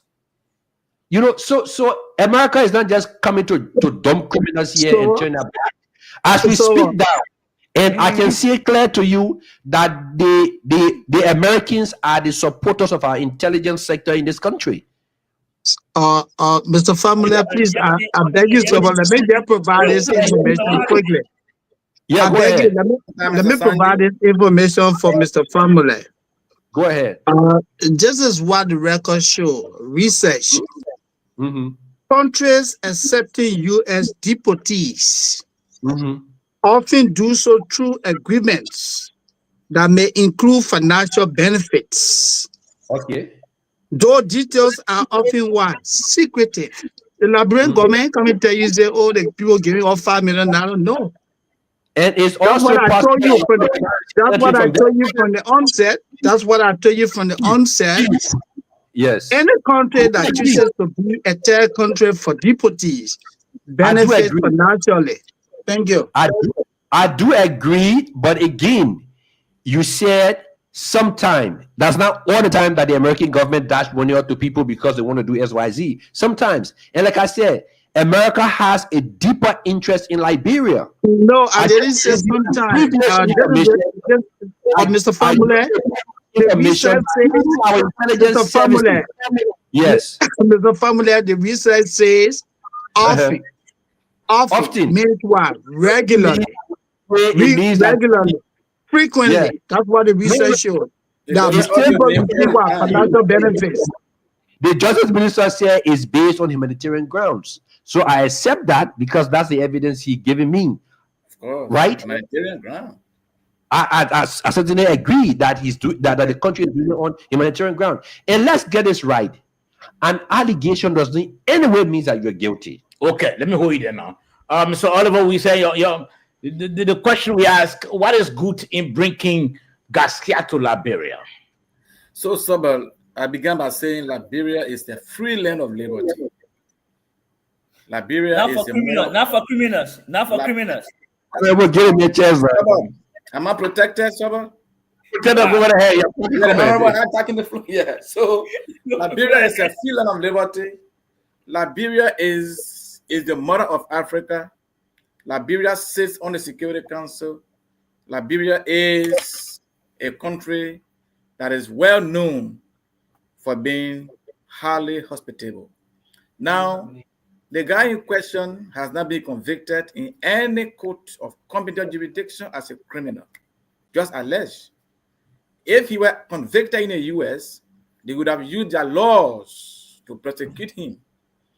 Donald Trump doesn't want any illegal immigrant in his country based on his policies. So the history of Garcia is what chasing him today. And then somebody talk about him being criminal. Do you know how many criminals enter Liberia every day? You have plural borders. You have many criminals entering the country every single day. His operatives. I mean, many criminals. ISIS, his thankfully though, we have a lawmaker here. We have a lawmaker here on the show who's making laws to control immigrants in that country. When people enter Liberia suburb, let me tell you, there is no way that we control immigrants in that country.